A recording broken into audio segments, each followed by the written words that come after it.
ओम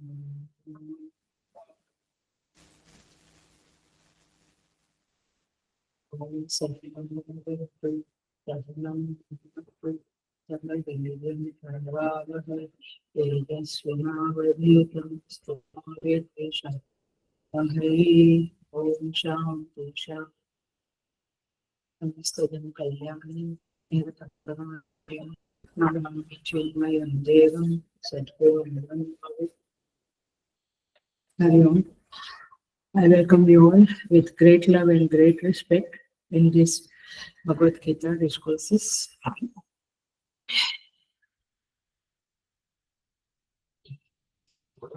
हम 13वें अध्याय पे आए हैं, श्लोका नंबर 12 से 18 चैंट करेंगे हम।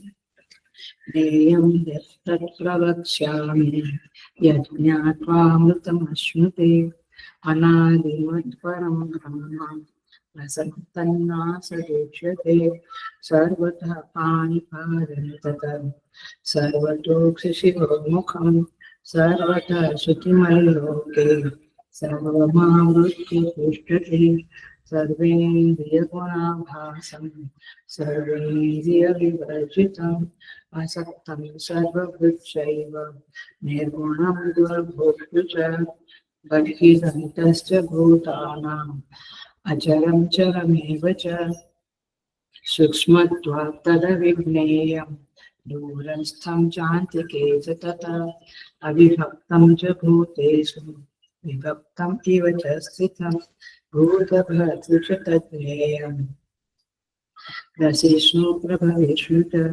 ज्योतिषामपि तज्ज्योतिः तमसः परमुच्यते ज्ञानं ज्ञेयं ज्ञानगम्यं हृदि सर्वस्य विष्ठितम् इति क्षेत्रं तथा ज्ञानं ज्ञेयं चोक्तं समासतः मद्भक्त एतत् विज्ञाय मद्भावायोपपद्यते। भगवान कहते हैं, ज्ञेयं यत् प्रवक्ष्यामि यज्ञात्वा अमृतम अश्नुते। मैं उस ज्ञेय के बारे में बताऊंगा, जिसे जानकर अमृतत्व की प्राप्ति होती है। उस ज्ञेय के प्रभु ने लक्षण बताना शुरू किया। 12वें श्लोक से ही अनादिमत परम ब्रह्म न सत न असत इति उच्यते। इस तरह से 13वें में सर्वतः पाणिपादं तथा सब जगह पे उनके हाथ है और पैर है। 14वें अध्याय में सर्वेंद्रिय गुणाभासम, सारी इंद्रियों के द्वारा वह प्रतीत होता है, आभासित होता है, जाहिर होता है, फिर भी सर्व इंद्रियों से विवर्जित है। बहिरन्तश्च भूतानां 15वें श्लोक में वो बाहर भी है, अंदर भी है।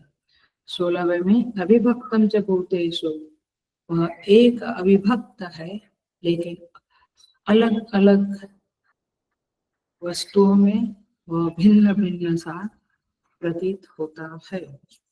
और 17वें अध्याय 18वें श्लोक में कहा, ज्योतिषामपि तज्ज्योतिः,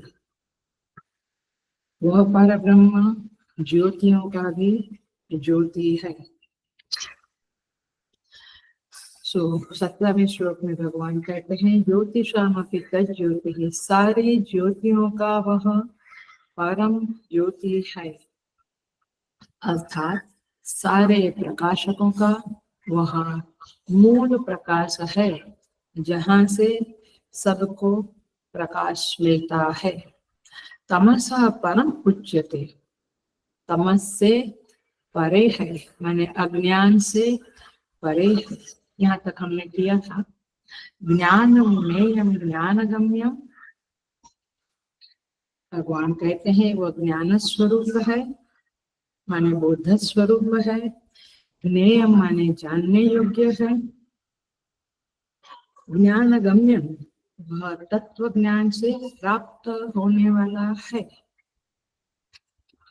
हृदय सर्वस्य विष्ठित, वह सबके हृदय में रहता है। विष्ठितम माने विशेष रूप से स्थित है। वि माने विशेष रूप से, स्थितम माने स्थित है। सो इस तरह से ये 17 नंबर का श्लोक हम लोग देख रहे थे और उसका थोड़ा रेफर कर लेते हैं, फिर आगे बढ़ते हैं। हमने रेफरेंस दिया था दुर्दृश्य विवेकता, रूपम दृश्यम लोचनम जगा, इफ यू रिमेम्बर। ये सारा कुछ दृश्य है वो रूप स्वरूप है, माने रूप है, और उसको देखने वाली आंख वो लोचन है, वह दृक है। दृक माने दृष्टा है।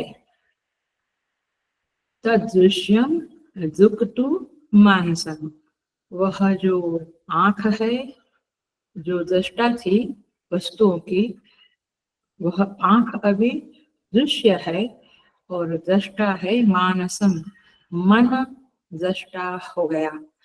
इफ यू रिमेम्बर हमने कंपेयर किया था विषय कारण सुर जीव समेता सकल एकते एक सचेता, सब पर परम प्रकाशक होई राम अनादि अवधपति होई। इफ यू रिमेम्बर दैट, सो तदृश्यम दुःखतु मानसम।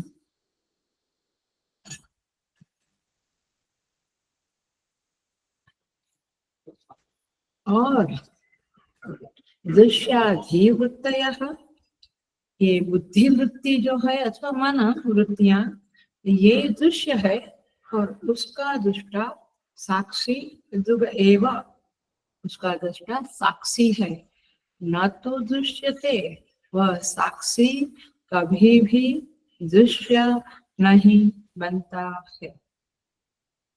सो ये अंतिम ज्योति है, ये कहना था। तो ज्योतिषाम अपि तद ज्योति माने वह साक्षी, वह अंतरात्मा, वह परम चेतन परमात्मा, वह है साक्षी। उसका लक्षण क्या बताया? वह कभी भी दृश्य कोटि में नहीं आता है और इसीलिए वह परम ज्योति है। देखिए थोड़ा सा उसके ऊपर प्रकाश डालते हैं। सूर्य चंद्र ये अधिभौतिक ज्योतियां हैं, और जो देवता है वरुण इत्यादि, ये भी देव ज्योतियां कहलाते हैं, क्योंकि विषय कारण सूर जीव समेत, विषय को इंद्रियां देखती है, इंद्रियों को देवता देखते हैं, और देखते हैं क्योंकि हम भले बुरे जो काम करते हैं वो देवता देखते हैं और उधर चंद्रगुप्त को कह देते हैं मोबाइल से या मेल से ये ऐसा काम कर रहा है, फिर उधर अपना उनके चौपड़े में अपना पाप पुण्य लिखा जाता है। सो विषय कारण सूर, सूर माने देवता भी ज्योति है, उसको क्या बोलेंगे? अधिदैविक ज्योति। विषय, विषय को क्या बोलेंगे? सूर्य चंद्र को क्या बोलेंगे? अधिभौतिक ज्योति। ये अधिदैविक देवता, अधिदैविक ज्योति। और माने सूर्य देव भी है, वो अधिदेव भी है, बट हमें जो दिखता है वो अधिभौतिक दिखता है, तो अधिभौतिक ज्योति। और वो जो देव रूप में है वो अधिदैविक ज्योति। और मन, इंद्रिया, बुद्धि, ये सब आध्यात्मिक ज्योतियां है। ज्योति का अर्थ पक्का कर लेना, प्रकाश। ज्योति माने प्रकाश, प्रकाश माने वेदांत में जानना, to know, KNOW, to know, जानना कहते हैं। तो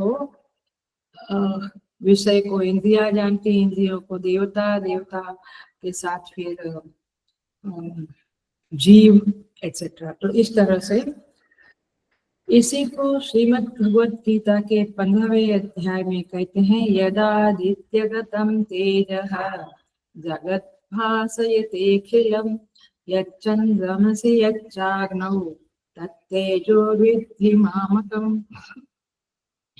कहते हैं यद आदित्यगत तेजः, जो सारे जगत को भासित करता है वो आदित्य में जो तेज है वह तेज और यच्चंद्रमसि यच्चाग्नौ, जो चंद्र में तेज है, जो अग्नि में तेज है, वह सब कुछ यच्चंद्रमसि यच्चाग्नौ तत्तेजो विद्धि मां। भगवान कहते हैं कि वह तेज मेरा है, ऐसा तुम समझो। सो इस तरह से यहाँ पे ये परमेश्वर ही फाइनल ज्योति है, अर्थात फाइनल जानने वाला है। इसका अर्थ ये हुआ, देखो हम भक्ति शास्त्र में क्या कहते हैं, भक्ति शास्त्र में हम कहते हैं वो भगवान सब कुछ जानता है, बट वेदांत के संदर्भ में समझ में आया कि भगवान सब कुछ जानता है माने क्या, क्योंकि वो परम ज्योति है। परम ज्योति का अर्थ है वो अंतिम ज्योति है और उसको कोई नहीं जानता है, बट वह सबको जानता है, ऐसा हम भक्ति की भाषा में बोलते हैं। तो ये वेदांत से ही इसको पकड़ लेना। सो ये है ज्योतिषाम अपि तज्ज्योति ही, ये टुकड़ा हमने किया था, इसको रिफ्रेश किया। अब आगे बढ़ते हैं। तमसः परम उच्यते, तमसः परम उच्यते का सीधा सीधा अर्थ होता है वह साक्षी जो है वह तमस से परे है। तमस माने लौकिक में अंधकार बोलेंगे और तमस माने अज्ञान, ऐसा समझना है। यानी वेदांत की भाषा में तमस माने अज्ञान और वैसे हम लौकिक में तमस माने बड़ा अंधेरा है, ऐसा बोलते हैं। सो वह परमात्मा कैसा है, जो ज्ञेय तत्व कैसा है, तमसः परम उच्यते। परम माने बियॉन्ड, परे, वह परमात्मा उस अज्ञान से परे है। इसका अर्थ क्या हुआ, वह अज्ञान दशा में कभी भी नहीं जाता है, वह अज्ञान दशा में कभी भी नहीं जाता है। मतलब ये हुआ कि उसमें कभी भी अज्ञान नहीं था, न अज्ञान है। सो वह सदा ही ज्ञान स्वरूप बना रहता है और इसीलिए ज्ञान स्वरूप होता है, स्वरूप, उसको ज्ञान है ऐसा नहीं, वो ज्ञान स्वरूप है। इसका मतलब क्या हुआ, वह अज्ञान से तमस से परे है। वो दूसरा अर्थ हुआ पिछले श्लोकों के संदर्भ में, वह कभी भी अविदित नहीं बनता है क्योंकि वो ज्ञान स्वरूप है। सो अविदित नहीं, इसलिए इसी खंड में कहा था अन्यतेव तद विदिता अथो अविदिता अधि। सो वह विदित से भी परे है, अविदित से भी परे है। वह न दृश्य बनता है न वह अदृश्य बनता है। वह परम ज्योति होने के कारण, लॉजिक बता रही हूँ, ध्यान से सुनना, हेलो अटेंशन प्लीज। वह परम ज्योति होने के कारण किसी का दृश्य नहीं बनता है, सब उसके दृश्य है, वह केवल दृष्टा स्वरूप। और तमस से परे होने के कारण वह कभी अव्यक्त नहीं बनता है।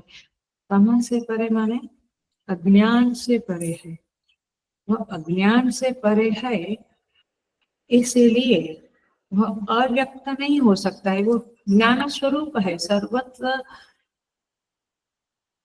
शैविज्म की भाषा में बात करें तो वह सर्वत्र नील बिंदु के रूप में जगमगा रहा है, सारी सृष्टि में, सारे ब्रह्मांडों में। वहां पे ऐसा वर्णन आता है कि जो ध्यान करते हैं, वहां की जो माने शैविज्म की जो एक महान बुक है, ग्रंथ है, वह है विज्ञान भैरव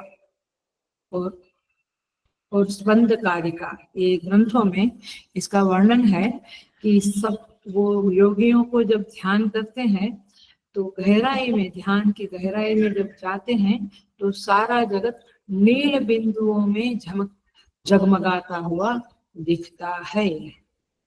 माने उनको सूरज रमेश महेश दिखते हैं, पेड़ पौधे दिखते हैं, परंतु सर्वत्र नील बिंदु दिखता है। और वो नील बिंदु एक भी दिख जावे तो उसका ब्लिस अलग होता है, उसका आनंद अलग होता है। चाहे आप दुनिया की सारी चीजें प्राप्त कर लो, वो आनंद नहीं मिलेगा।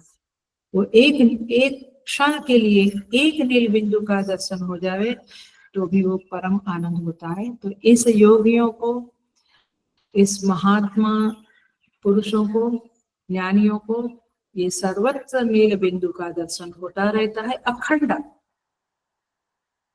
तो कहने का तात्पर्य है कि वह जो तत्व है वह अव्यक्त नहीं बनता है, वो नील बिंदु के रूप में महात्माओं को, महापुरुषों को दर्शन देता रहता है।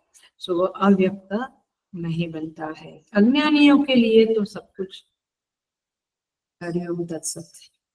सो ज्ञानम ज्ञेयम ज्ञानगम्यम हृदि सर्वस्य विष्टितम। आगे की पंक्ति है, तो वह ज्ञान स्वरूप है, मूल बात। तो इसलिए तमसः परम उच्यते। देखिए इसका सिंपल अर्थ होगा वह नित्य प्रकाश स्वरूप है। लेकिन अज्ञानियों के लिए वह ज्ञेय नहीं बनता। ज्ञेय माने नोन, KNOWN, वो कभी नोन नहीं होता। अज्ञानियों को वो जनाता नहीं है, अपने आप को अज्ञानियों के सामने जाहिर नहीं करता है। सो क्योंकि वह प्रकाश स्वरूप है। अज्ञानियों का अंधकार जबरदस्त है, जबरदस्त।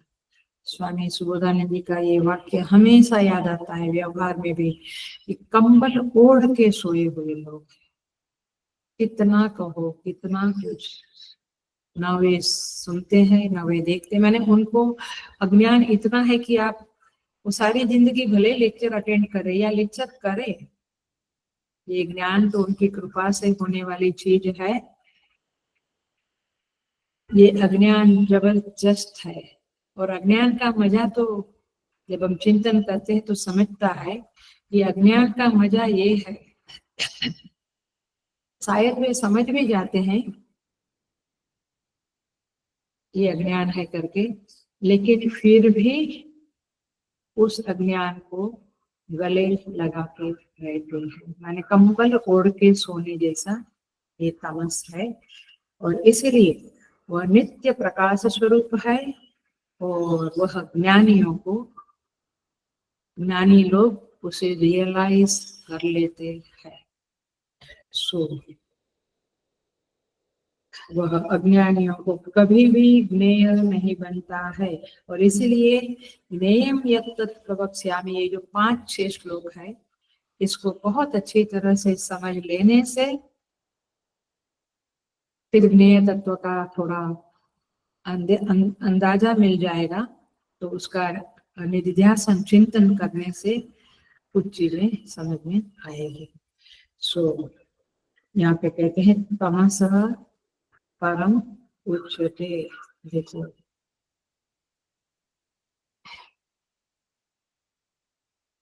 एक बात है, ये थोड़ा सा साइड में जाके बट समझ लेना पड़ेगा। जितनी भी ज्योतियां है, माने उपनिषद में एक वाक्य है ना, दृष्टु दृष्टि परिलुप्य थे, माने उसका परिलोप नहीं होता है। माने वो जो दृष्टा है उसकी दृष्टि का कभी भी परिलोप नहीं होता है, मतलब कि उसकी दृष्टि सदा अखंड है। जैसे अभी प्रकाश है, फिर अंधकार है, प्रकाश है, अपना यहाँ पे अंधकार प्रकाश चलता रहता है ना। प्रकाश का लोप हो गया ना जब लाइटें बंद कर दी या सूर्य देव चले गए, तो प्रकाश का लोप हो गया, अंधकार हो गया। ऐसा उस परम तत्व की ज्योति का, माने दृष्टि का कभी परिलोप नहीं होता है, माने निर्वाण नहीं होता है। निर्वाण माने ये शब्द आप जानते हैं, मृत्यु। हम कहते हैं निर्वाण दिन अथवा निर्वाण हो गया। सो क्या हो गया, वो ज्योतियां जो थी आंख कान नाक, माने शब्द स्पर्श रूप रस गंध वाली, जो इनकी जो इंद्रियां है, ज्ञानेंद्रियां हैं पांचों, वो क्या हो गई, सब कुछ का लोप हो गया, निर्वाण हो गया। इसको कहेंगे लय हो गया। माने जीवात्मा जब गया देह स्थूल शरीर छोड़ के, तो ये सूक्ष्म शरीर का इस देह शरीर से लोप हो गया। परंतु ये परम ज्योति ऐसी है, उसका कभी लय नहीं होता, लोप नहीं होता, उसका कभी एब्सेंस नहीं होता। Yes, that's a better word. इसको कहेंगे अलय सत्ता है। तमस परम उच्यते का एक वाक्य चिंतन के लिए बनाना है तो वह अलय सत्ता है, ऐसा आपको समझना है। माने तमस से सदा असंस्पृष्ट रहता है, वह तमस के साथ उसका कभी संयोग ही नहीं होता। तमस can not come nearer to, माने अज्ञान can not come nearer to परमात्मा। सो इसको कहेंगे तमसः परम उच्यते। तो यह है अंधकार से परे। इसको ऐसे भी कहते हैं, देखो, वह परम तत्व सहज प्रकाश रूप भगवान, नहीं तहा पुनि विज्ञान विहाना। गोस्वामी तुलसीदास जी महाराज कहते हैं वो सदा प्रकाश स्वरूप है, वहां पे कभी नहीं तहा पुनि विज्ञान विहाना। विहाना माने प्रकाश होना, दिवस होना, दिन होना। वहां पे जैसे सूर्य का प्रकाश होता है वो दिन होता है, फिर सूर्य प्रकाश जाता है रात होती, ऐसा उसमें विज्ञान विहाना, उसके ज्ञान की सुबह होती फिर ज्ञान की रात्रि होती, ऐसा नहीं होता। हम लोगों का ऐसा होता है। क्यों? क्योंकि हमारा ज्ञान ज्ञान स्वरूप नहीं है, ज्ञान वृत्तियां है। हेलो, ये थोड़ा गहराई से समझो। हमारा ज्ञान ज्ञान वृत्तियों के सहारे है, परमात्मा का ज्ञान बोध स्वरूप है, मन स्वरूप में ही वो ज्ञान स्वरूप। जैसे अग्नि स्वरूप में ही प्रकाश स्वरूप है, वहां कभी अंधकार, मैंने दिया जलाया अंधकार हो गया, ऐसा कभी नहीं बोला। तो इस तरह से यहाँ पे तमसः परम उच्यते। आगे बढ़ जाते हैं। भगवान कहते हैं ज्ञानम ज्ञेयम ज्ञान गम्यम। तीसरा टुकड़ा उठाते हैं हम। ज्ञानम शब्द को क्या कहा था 11वें श्लोक में? एतत् ज्ञानम, एतत् ज्ञानम कहा था ना, अज्ञानम एतत् अन्यथा। ये ज्ञान है क्या? ये 20 जीवन मूल्य ज्ञान स्वरूप है। मतलब ये 20 जीवन मूल्य, अमानित्वम, अदम्भित्वम बताया था ना, अमानित्वम, अदम्भित्वम, अहिंसा, शांति, राजवम, ये सारे जीवन मूल्य जो है वे ज्ञान स्वरूप है। क्यों? क्योंकि जब ये हमारे अंतःकरण में विराजमान हो जाएंगे, शोभायमान होंगे, तब हमारे लिए उस परमात्मा ज्ञान का, आत्म ज्ञान का द्वार खुल जाएगा। सो इस तरह से यह 20 जीवन मूल्य को ज्ञान कहा है, उसका मूल स्रोत परमात्मा है। अब हम थोड़ा सा इस शब्द को समझेंगे। ज्ञान वैल्यू तो देख ली हमने, सारी 20 की 20 वैल्यू देख ली, 7 से लेके 11 श्लोक तक, अच्छा कहो 10 श्लोक तक। अब हम थोड़ा सा देखेंगे वह अमानित्व, हमें क्यों इस वैल्यू को अपनाना है। अमानित्व माने, हम जो कैसे याद कराती हूँ, हम जो नापते रहते हैं ना, ये मुझसे इतना स्मार्ट नहीं है, ये मुझसे बड़ा धार्मिक लगता है, मेरे से ज्यादा भक्ति करता है, ये मापते रहने को मान कहते हैं। अमानित्व माने कोई व्यक्ति, कोई भक्त ऐसा होता है जिसमें मान नहीं होता है, माने उसको ये कंपेरिजन, ये भेद दृष्टि है ही नहीं, तो इसको कहेंगे अमानित्व। तो परमात्मा अमानी है। क्यों? देखो मैं हेतु दे रही हूँ, जो लोग बुद्धि प्रधान लोग है, तर्क प्रधान लोग है, उनको बहुत अच्छा लगेगा। चूंकि परमात्मा अनंत है, अनंत शब्द माने अंत नहीं, अनंत है तो मापेगा किसको? इसलिए अनंत होने के कारण अमान वही है।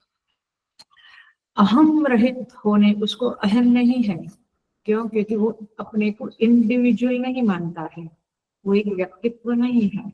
तो अहम रहित होने के कारण वो वो अनअहंकारी है। भाष्य में वैल्यूज में आता है, विजुअली में अनअहंकार एवच। तो अहम रहित होने के कारण वह अनअहंकारी है, दृश्य कोटि में आता ही नहीं है। आप यदि बुद्धि को लगाएंगे तो समझ में आ जाएगा, ये बातें बहुत साफ हो जाएगी और बहुत ही जबरदस्त हेतु है ये। ज्ञानम शब्द के ऊपर मैं चल रही हूँ अभी। ज्ञानम माने वैल्यू, बट वो ज्ञान स्वरूप क्यों है? तो मैं वैल्यू का उस परमात्मा के लक्षणों के साथ कनेक्शन करके तर्क देती चली जा रही हूँ। तो दृश्य कोटि में वो नहीं आता है, इसलिए वह अदम्भी है। अमानित्वम अदम्भित्वम। वो दंभ करेगा तो किसको करेगा? कोई दृश्य कोटि में होना तो चाहिए, वही सर्वत्र है। तो दंभ प्रकटीकरण किसके सामने करेगा? सो दृश्य कोटि में न आने के कारण वह अदम्भी है, और वो अद्वैत होने के कारण, हेलो ध्यान से पकड़ लो, अद्वैत होने के कारण वह अहिंसक है। देखो कैसे आपको मिल रहा है। ये वैल्यू सिस्टम जो है, ये जीवन मूल्य जो है, वो कैसे आपके लिए परमात्मा का द्वार खोल देगा। क्योंकि ये वैल्यूज आएगी तो उनका अनंतत्व, अद्वैतत्व, अनअहंकार माने अव्यक्तित्व न होना, सर्वव्यापी होना, ये सारे गुण, सारे लक्षण आपको दिखने लगेंगे if you do all 20 values का इस तरह से तर्क, लॉजिक निकालो और फिर चिंतन करो। मैं हल्का फुल्का आपको टच कर रही हूँ, मैंने इन विषयों को टच कर रही हूँ, आप इसको उठा के चिंतन करना। वैराग्यम, वैराग्येषु, वही 20 वैल्यू में आता है, अनअहंकार है वजह। वैराग्य माने क्या? वैराग्य का अर्थ किया था विषय की पराधीनता का अभाव। जो विषय होता है उसके ऊपर हम डिपेंडेंट है, ऑफ कोर्स है।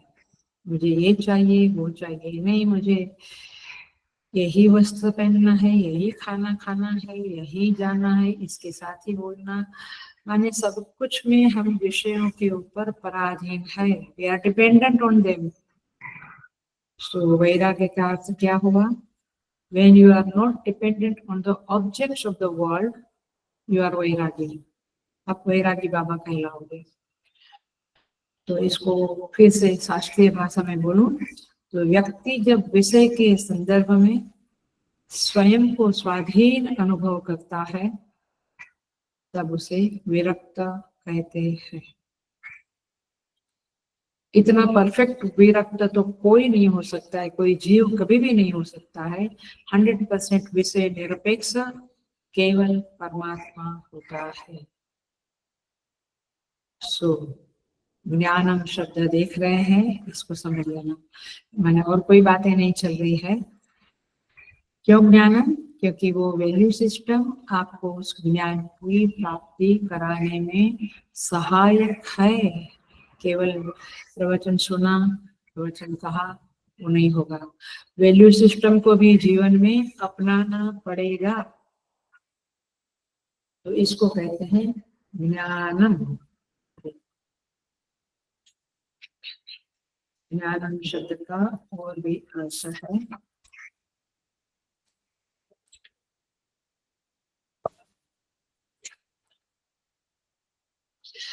आगे बढ़ जाते हैं थोड़ा सा इसी के संदर्भ में। अंतःकरण में ये गुण जो है, वैल्यू सिस्टम जो है, वो हमें अपनाना है। लेकिन हाउ यू विल अंडरस्टैंड कि ये गुण, ये वैल्यूज मेरे व्यक्तित्व में मेरे अंतःकरण में आई है अथवा आ सकती है। कैसे ये वैल्यूज मेरे जीवन में आएगी, मेरे अंतःकरण में वास करेगी, निवास करेगी? तो उसका एक ही उपाय है, अंतःकरण जगत उन्मुखी ना बने, परमात्मा उन्मुखी बने। माने परमात्मा की तरफ अंतःकरण का रुख होवे। रुख, रुख माने रुचि, उसका अटेंशन वही होवे, आत्मोन्मुखी होवे। ये कब होगा भैया? ये उन्मुखी और अंतःकरण परमात्मा से के साथ जुड़े रहना, ये सब नहीं समझता है। Nothing to understand into this. आप उपासना करोगे तो सिंसियरली करोगे, गहरी करोगे, घनी करोगे, तो क्या होगा? आपकी चित्तवृत्ति उस परमात्मा की तरफ जुड़ी रहेगी, और जब जुड़ी रहेगी तो सारे धर्मों का अवतरण आपके अंतःकरण में हो जाएगा। मैं पुनः बोलूंगी इसको, दिल से सुन लो, ध्यान से सुन लो। जब आप उपासना करोगे, आपकी चित्तवृत्ति परमात्मा से जुड़ेगी, तो उनके जो गुण है वो आपके अंतःकरण में अवतरित होना शुरू हो जाएगा। तो कई लोग होते हैं ऐसे जो कहते हैं भगवान भगवान में हम नहीं ज्यादा मानते, हम उपासना वगैरह नहीं कर सकते हैं, हम तो जीवन में एक अच्छी तरह से जीते हैं, धर्म का पालन करते हैं, वैल्यू सिस्टम फॉलो करते हैं। It's good, very good. But अंततो गत्वा जो आचार्यों के वचन है उसी के आधार पे बोलती हूँ कि यदि आप बुद्धिमान है तो आप उपासना करके परमात्मा से जुड़ जाओ ना, वहीं से सारी वैल्यू सिस्टम आएगी। खुद होके मत्था पच्ची करना ये बहुत बुद्धिमत्ता का लक्षण नहीं है। करो, लेकिन साथ में उपासना भी करो, क्योंकि बिना परमात्मा के, परमात्मा को माइनस करके, हेलो ध्यान से सुन लेना, अटेंशन प्लीज, परमात्मा को माइनस करके आप यदि वैल्यू सिस्टम को जीवन में अपनाओगे तो भी, अथवा वैल्यू सिस्टम को अपने अंदर डेवलप करने की कोशिश करोगे तो भी, कब ये जगत आपको अपनी ओर, माने अधर्म दुर्गुणों की ओर खींच लेगा, इसका भरोसा नहीं। किंतु यदि आप उपासना करते हैं तो उपासना के संदर्भ में परमात्मा आपका रक्षण करेगा, आपकी वैल्यू सिस्टम को रक्षित रखेगा। ये परमात्मा की जवाबदारी है, जिम्मेवारी है। तो इस तरह से, क्योंकि आखिर में, शायद मैं थोड़ी फास्ट जा रही हूँ क्या पता, लेकिन आखिर में ये सद्गुण जो है वो अंतःकरण में लाए गए हैं। लाए गए हैं माने आगंतुक है, आगंतुक है तो कभी ना कभी चले जाएंगे, लेकिन आप उपासना के द्वारा परमात्मा से जुड़े रहोगे, भगवान की सेवा करते रहोगे, उसी में रमन करोगे, उसी का ध्यान करोगे, तो ये धर्म उनके हैं, वे हमारे अंतःकरण में बने रहेंगे। तो तात्पर्य ये है, इसीलिए गोस्वामी तुलसीदास जी महाराज रामचरितमानस में कहते हैं, यह गुण साधन ते नहीं होई, तुम्हारी कृपा पाव कोई कोई। ये साधन ते नहीं होई, आप कितना भी मेहनत कर लो, किसी को कह दो देखो मैंने ये किया तो मुझे बता देना, तो मैं अपने दुर्गुण को निकाल दूंगा।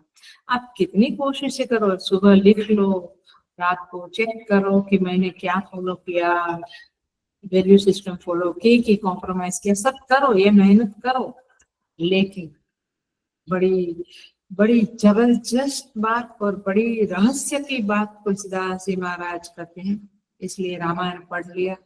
ऐसा तो भगवान कृपा करे, आप कभी ऐसा नहीं बोलना हमने रामायण पढ़ लिया, एक एक पंक्ति में इतना कुछ छिपा हुआ, बहुत कुछ। वो तो आचार्य दृष्टि देते हैं तो हम देख लेते हैं। यह गुण साधन ते नहीं होई। आप कितनी साधना कर लो, ये मेहनत करो, वो करो, ऑफिस में भी अलर्ट रहो, मैं कुछ गलत ना करूं, घर में भी, ये बहुत ज्यादा आपको आएगा नहीं वैल्यू सिस्टम। तुम्हारी कृपा पाव कोई कोई, ये तो प्रभु आपकी कृपा से कोई कोई लोगों के जीवन में ये वैल्यू सिस्टम स्थित हो जाती है, बस जाती है, बैठ जाती है।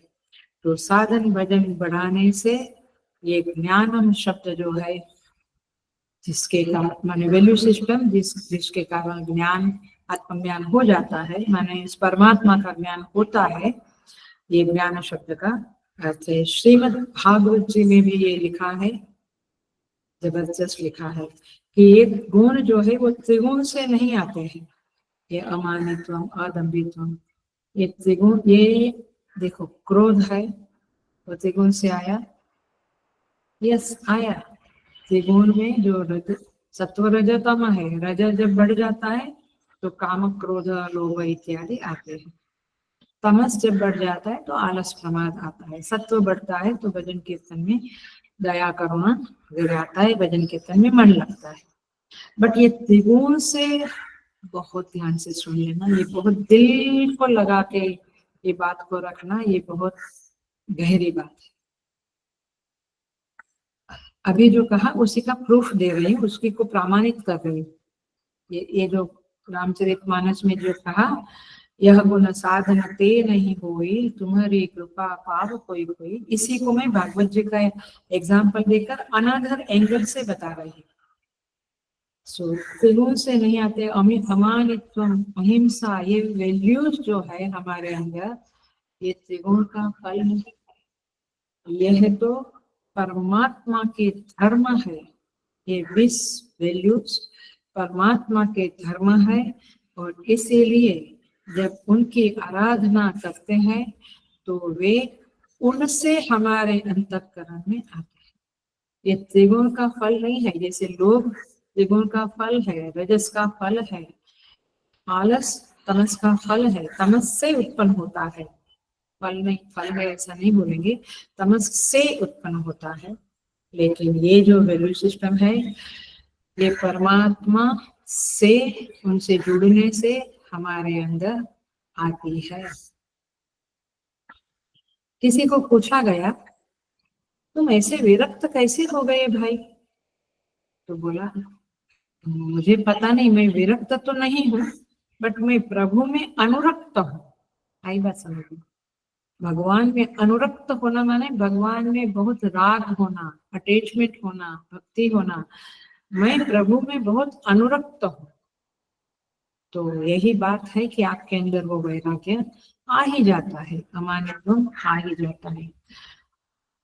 तो इसीलिए रामचरितमानस में किष्किंधा कांड में सुग्रीव महाराज भगवान राम से कहते हैं, ये सब राम भक्ति के बाधक। हे प्रभु, ये जो संसार के जो भोगों की कामनाएं हैं और विषयों में जो एंगेज हो जाना है, ये सब राम भक्ति के बाधक है, ये मैं अब समझ गया हूँ। तो इस तरह से ज्ञानम ज्ञेयम ज्ञान गम्यम।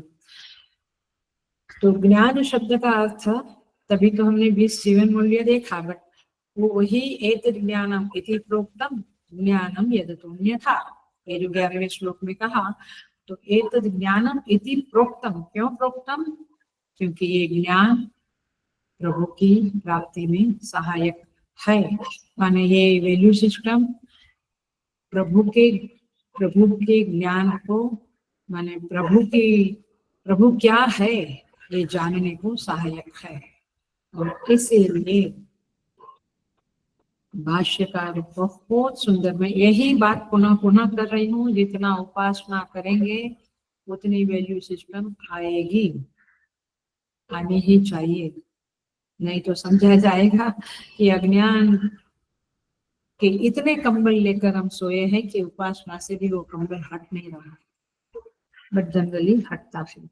तो भाष्यकार लिखते हैं, भाष्य में देखना, ज्ञानादेहे दुसंपादन बुद्ध्या प्राप्त अवसादस्य उत्तंबनार्थम आह। ज्ञानादेहे दुसंपादन बुद्धिया, ये ज्ञान जो है, ये वैल्यू सिस्टम जो है, अमानित्वम अदम्भित्वम इत्यादि, ये प्राप्त करना प्रभु बहुत कठिन है। हे भगवान, I don't think I can achieve this, I can attain this value system in my अंतःकरण। और ऐसा कहकर ये साधक अवसाद को प्राप्त होता है, माने उसको दुख होता है। तो भगवान साधक को क्या कहते हैं? उत्तम बनार्थम आह। उत्तम बनार्थ माने उसको उत्साह देने के लिए कहते हैं कि माय डियर साधका, ये जो 20 गुण है, ये तुम्हें अपने आप से मेहनत करके तुम कोशिश करो, बट ये तुम्हारी मेहनत से तुम्हें प्राप्त होने वाले नहीं है। Are you getting the point? हम बहुत मेहनत करेंगे, मैं हमेशा सत्य बोलूंगा, मैं हमेशा अहिंसा का पालन करूंगा, कितनी बार हम गिर जाते हैं, मैंने कॉम्प्रोमाइज कर लेते हैं हिंसा के साथ, मैंने अहिंसा के साथ। तो भगवान कहते ये मेरा स्वभाव है, ये मेरे धर्म है, जैसे अग्नि का धर्म है दाहकत्व प्रकाशकत्व, ऐसे प्रभु के धर्म है अमानित्वम अदम्भित्वम इत्यादि। तो भगवान कहते हैं कि ये साधनों के द्वारा ही मैं ज्ञेय हो सकता हूँ।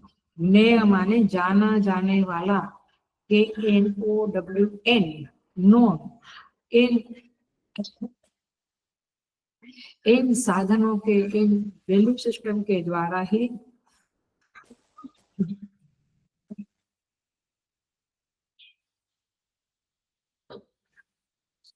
मैं ज्ञेय हो सकता हूँ।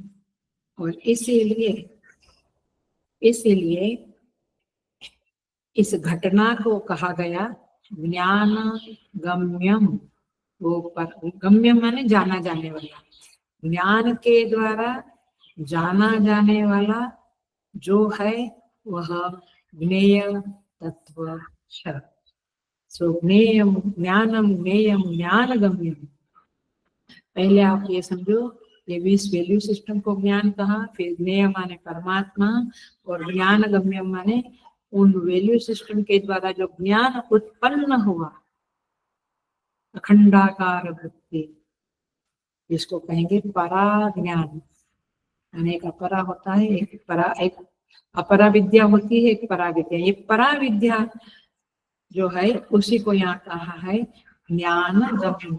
उस परा विद्या के द्वारा, माने वो ज्ञान, वो वैल्यू सिस्टम के द्वारा आपके अंदर परा विद्या प्रकट होगी, और उसके द्वारा आपको ये परम तत्व का ज्ञान होगा।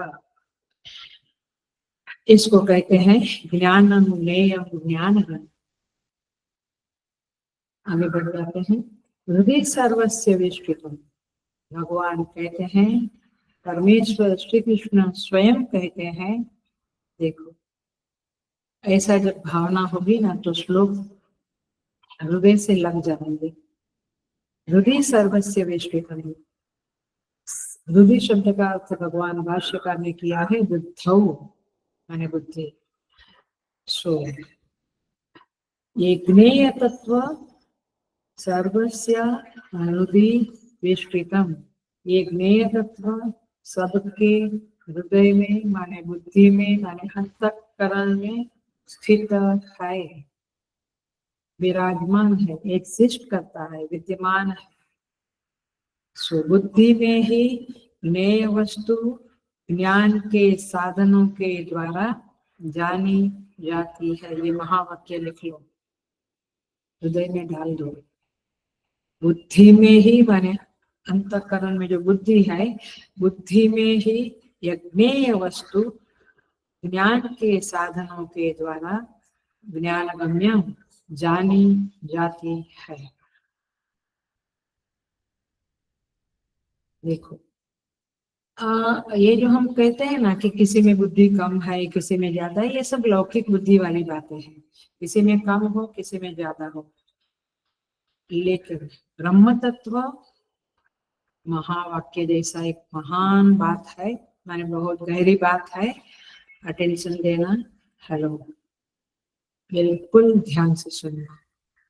किसी में बुद्धि कम है, किसी में ज्यादा है, लेकिन ब्रह्म तत्व सब में समान रूप से स्थित है। इसलिए परमेश्वर कहते हैं सर्वस्य हृदि स्थितम, समान रूप से स्थित रहता है। इसीलिए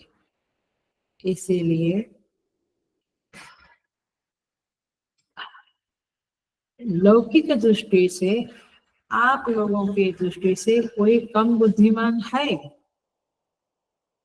कम पढ़ा लिखा है, ऐसा कहते ना। लेकिन देश का पीएम या मंत्री भी बन जाता है, क्यों?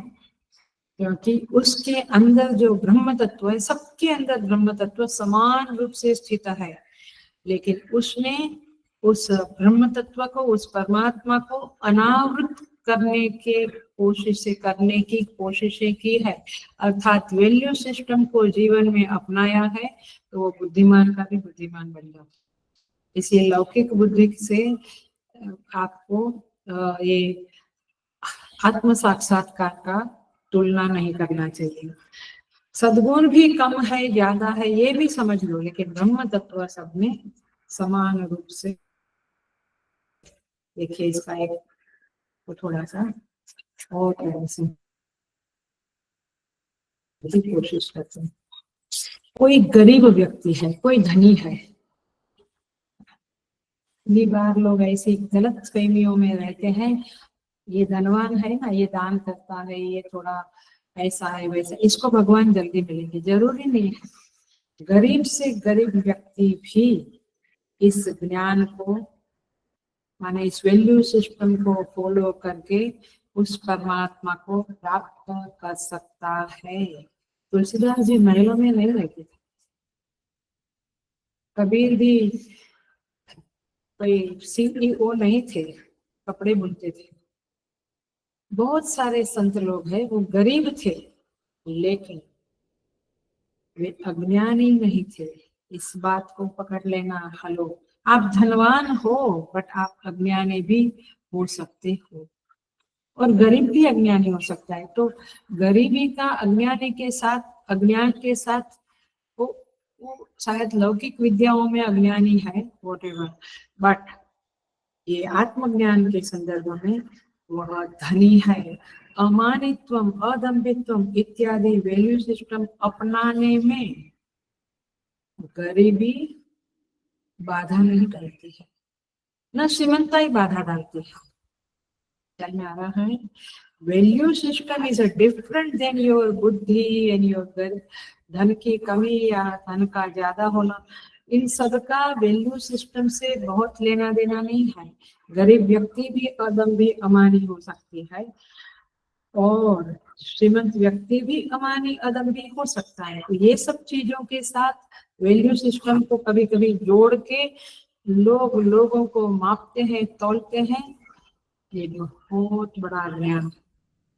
ये अभी तो मैंने बोल दिया फटाफट, बट आप इसके ऊपर विचार करना। इसीलिए दुनिया की सबसे बड़ी उपलब्धि जो है आत्म साक्षात्कार, सेल्फ रियलाइजेशन, उसमें हमारी स्वतंत्रता है। मैं काला हूँ, मैं गोरा हूँ, मुझे बहुत सारे फ्रेंड्स है, मुझे एक भी फ्रेंड नहीं है। मैं झोपड़ी में रहता हूँ, मैं आशियाना में रहता हूँ, मैं धनवान हूँ, मैं धनवान नहीं, दरिद्र हूँ, चलेगा।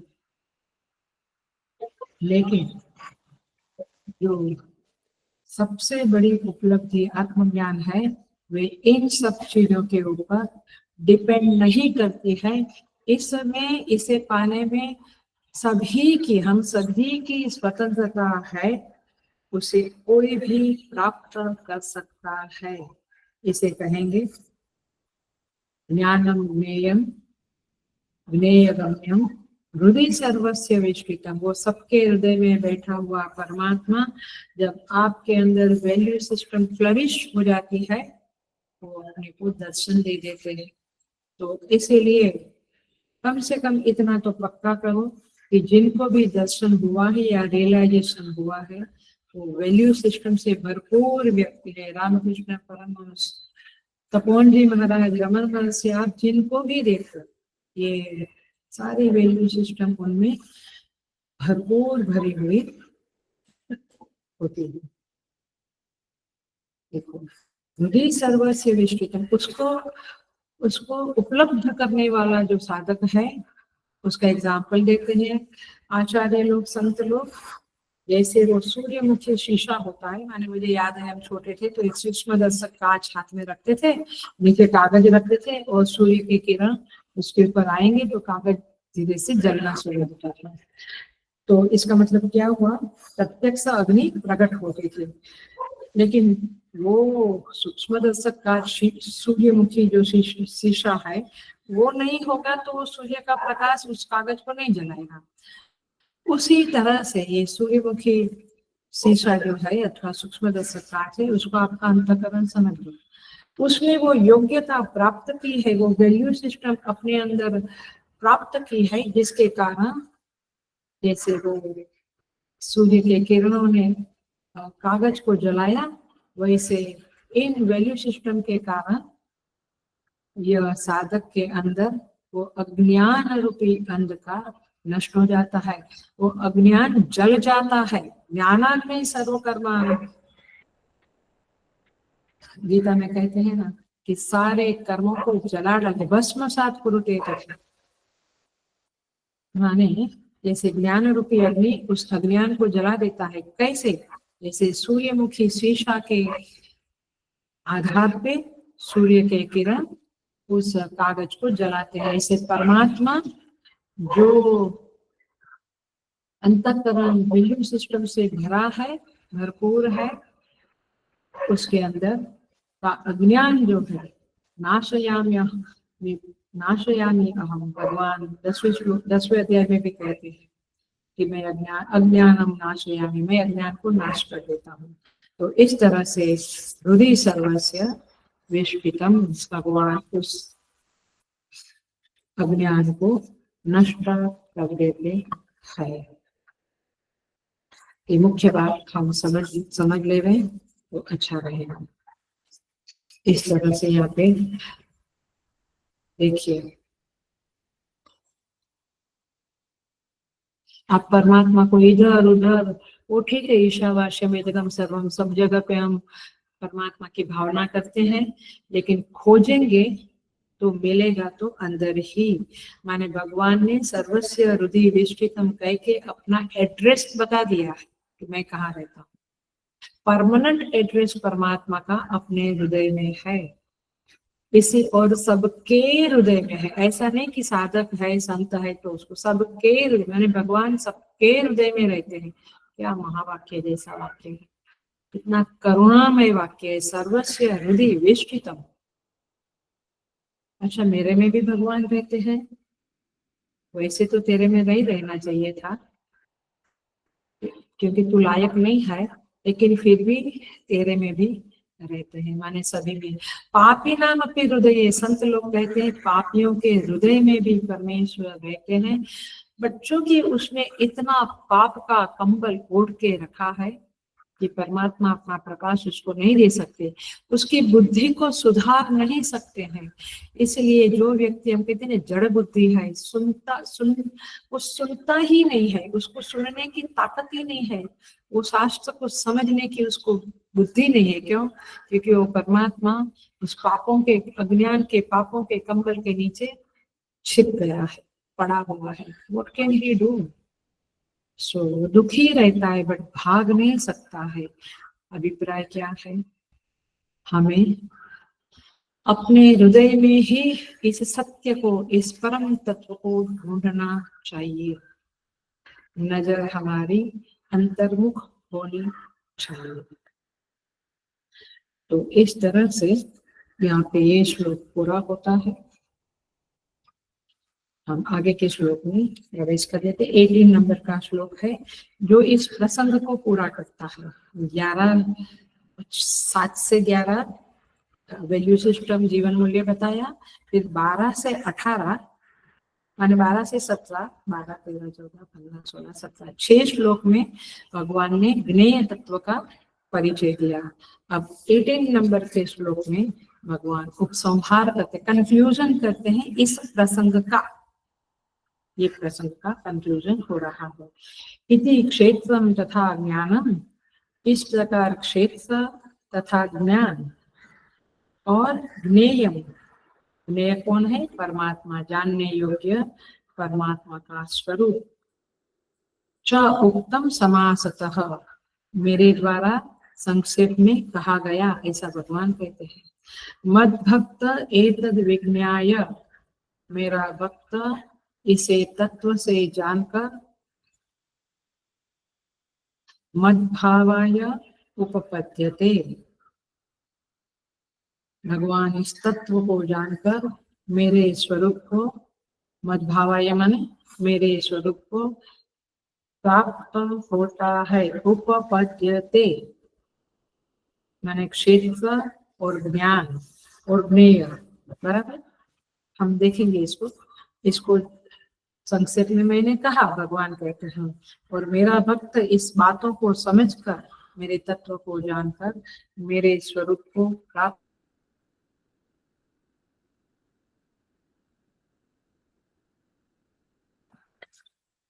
छोटा ही श्लोक है, वैसे इसमें कुछ खास है नहीं। भगवान कहते हैं, अर्जुन मैंने 3 विषय तुम्हें बताया।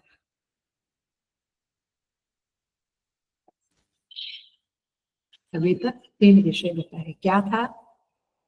पहला विषय था क्षेत्र, राइट। 5वें और 6ठे श्लोक में क्षेत्र के बारे में ये 2 श्लोक में बता दिया। उसके बाद 5 श्लोकों में 7, 8, 9, 10, 5 श्लोकों में ज्ञान के साधन, वैल्यू सिस्टम बताइए, माने ज्ञानम बताइए, क्षेत्र ज्ञानम। और इसके बाद 12, 13, 14, 15, 16, 17, 6 श्लोकों में मैंने तुम्हें ज्ञेय तत्व के बारे में बताया। तो क्या बताया? क्षेत्र बताया, ज्ञान बताया और ज्ञेय बताया। संक्षेप में बताए, भगवान कहते हैं इसका विस्तार साधक को मनन करते समय स्वयं करना चाहिए। तो इस तरह से 18वें श्लोक में ये 3 विषय पूरे हो जाते हैं। अब 19वें श्लोक से लेकर 23 श्लोक तक, 19 से 23 तक, 23rd श्लोक तक भगवान इसी विषय को अलग भाषा में समझाने की कोशिश करते हैं। माने ये 19वें से लेकर 23 तक भगवान इसी विषय को कुछ अलग तरह से समझाएंगे, और उसके बाद 23 नंबर के श्लोक में एक खत्म हो जाएगा, माने ये पूरा विषय समाप्त हो जाएगा। तो 23वें श्लोक में भगवान फलश्रुति करते हैं और फिर उपसंहार कर देते हैं। तो ज्ञेय तत्व को प्रकृति और पुरुष के विवरण के द्वारा प्रभु अब 19 से लेके 23 तत्वों तक बताने वाले हैं। तो 2 श्लोक में क्षेत्र और क्षेत्र में बताया, पहले 2 श्लोक में, और उसका ऐक्य बताया। क्षेत्र क्या है, क्षेत्र में क्या है, और उसका ऐक्य। फिर 2 श्लोकों में भगवान ने क्या बताया? क्षेत्र का वर्णन किया। और फिर और 2 श्लोकों में भगवान ने एक में प्रतिज्ञा वाक्य कहा, एक में प्रमाण वाक्य कहा। माने 6 श्लोक इस तरह से पूरे हुए। उसके बाद के 5 श्लोकों में ज्ञान बताया, और उसके बाद के 6 श्लोकों में ज्ञेय तत्व बता दिया। अब आगे के 5 श्लोकों में भगवान पुनः ज्ञेय तत्व को अलग तरह से बताएंगे। तो इस तरह से भगवान ने यहाँ पे जो कहा, एक क्षेत्रम तथा ज्ञानम ज्ञेयम चोक्तम समासतः, ये भगवान ने बता दिया। पहले 6 क्षेत्र, क्षेत्रज्ञ, प्रमाण वाक्य, प्रतिज्ञा वाक्य, और क्षेत्र में था ऐक्य। फिर 5 वैल्यू सिस्टम माने ज्ञानम, फिर 6, बाकी इसके बाद के 6 ज्ञेय, और उसके बाद के 5 अलग तरह से ज्ञेय। तो इस तरह से 23 श्लोक होते हैं। भगवान कहते हैं मद भक्त एतद विज्ञाय मद भावाय उपपद्यते। जो भक्त मेरा भक्त है, जो मेरे आश्रय में रहता है, मेरा वरण किया है, मुझ में उसको रस है, मेरा ही स्मरण करता रहता है, वह मत वह एतद विज्ञाय, ये बहुत बड़ा टुकड़ा है।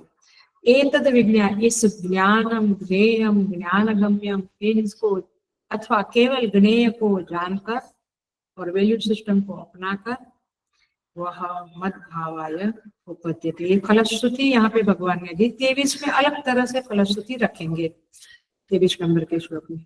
तो क्या फलश्रुति दी? मद भावाय उपपद्यते, वह मुझे प्राप्त हो जाएगा, माने अब उसका जीव भाव नहीं रहेगा। ये बहुत बड़ी बात भगवान ने कही दी। तो 13वां चैप्टर बहुत इंपॉर्टेंट है और यहाँ पे प्योर वेदांत भरा हुआ है। देखो, घट जो है वो टूट जाता है, राइट? तब उसके अंदर का घटाकाश कहाँ गया? वो महाकाश में मिल गया। मिल गया ये व्यावहारिक भाषा है, वो महाकाश ही था। तो उसकी भावापत्ति मैंने उसका जो एक एग्जिस्टेंस था उस घट के अंदर, वो हम क्या कहेंगे? अब वो महाकाश में मिल गया। ऐसे ही ये भक्त जो है उसका जो जीवत्व है वह परम आत्मा में परमात्मा में मिल गया। इसको चौथे अध्याय में कहते हैं बहवो ज्ञान तपसाः ऊता मद्भावम आगताः। सारी गीता ये इसी से भरी हुई है, बहुत फलश्रुतियां बताई है, उसके साधन भी बताए हैं। बात केवल इतनी है कि हमें उसे फॉलो करना चाहिए, तब जाके ये फलश्रुति हमारे चरणों में आकर गिरेगी। बहवो ज्ञान तपसाः ऊताः, ये पवित्र हो गए, जो ज्ञान से पवित्र हो गए हैं। मद्भावम आगताः, भगवान कहते हैं वो मुझे प्राप्त हो गए, माने उन्हें मोक्ष मिल गया, ऐसा ही कहेंगे। देखिए श्वेता उपनिषद क्या कहती है? यस्य देवे, ये हो गया है श्वेता हमारा हो गया है 6, अब ये छठा उपनिषद चल रहा है, 4 और बाकी है। वहां पे कहते हैं यस्य देवे पराभक्ति यथा देवे तथा गुरु तस्यैते कथिता ह्यर्थाः प्रकाशन्ते महात्मनः।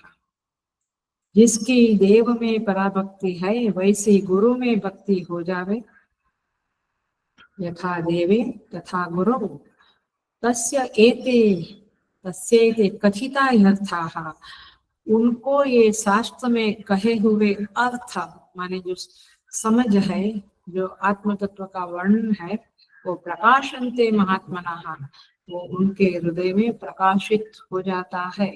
इसी को कहते हैं मद्भावाय उपपद्यते, वो मुझे प्राप्त कर लेता है, क्योंकि उसका डेडिकेशन केवल मुझ में है। उनमें भी है, उनमें भी है, उनमें भी है, नहीं होगा, कुछ नहीं होगा। आपका जब डेडिकेशन होगा तभी आपको परमात्मा मिलेगा, माने वह अपनी विशेष सत्ता का लय कर लेता है। जैसे जो नदियां है वे अपने विशेष सत्ता का लय समुद्र में कर लेती है तो वो समुद्रमय बन जाती है, वैसे यह जीवात्मा अपनी विशेष सत्ता का लय माने उसकी विशेष सत्ता लय हो जाती है परमात्मा में, क्योंकि वो जब वो वैल्यू सिस्टम उनकी जागृत हो जाती है, प्रकाशित हो जाती है, तब परमात्मा उसके अंधकार को नष्ट कर देते हैं। सारा जो उपाधियां है ये प्रपंच रूप क्षेत्र है, तुच्छ है, जड़ है, उसकी कोई सत्ता नहीं है। सच्ची सत्ता तो सच्चिदानंद परमेश्वर की है, और वह एतद् विज्ञाय साधक को ये जानना है कि ये सच्चिदानंद परमात्मा अलग है, ये प्रकृति अलग है, और ये परमात्मा उस प्रकृति से असंस्पृष्ट है। वो उससे उसके साथ उसका अटैचमेंट राग या लिप्त होना नहीं होता है। बट हम अभी मानते हैं, हम मानते हैं मैं देखा हूँ, मैं बूढ़ा हो गया, मैं जवान हो गया, मेरी आंख दुखती है, मेरी आंख फर्स्ट क्लास है, तो इंद्रियां और देह के साथ हमारा लिप्त होना हो रहा है। लेकिन एतद् विज्ञाय, ऐसा जो जान लेता है कि परमात्मा अलग है और प्रकृति अलग है, तो ऐसा जान लेने वाले व्यक्ति को मद्भावाय उपपद्यते, वह जीव रूप प्रतिबिंब, वो बिंब रूप ब्रह्म से भिन्न नहीं है, ऐसा यह साधक जान लेता है, समझ लेता है। इसी को कहेंगे मद्भावाय उपपद्यते। मैं 2-5 मिनट लेती हूँ, पूरा करती हूँ।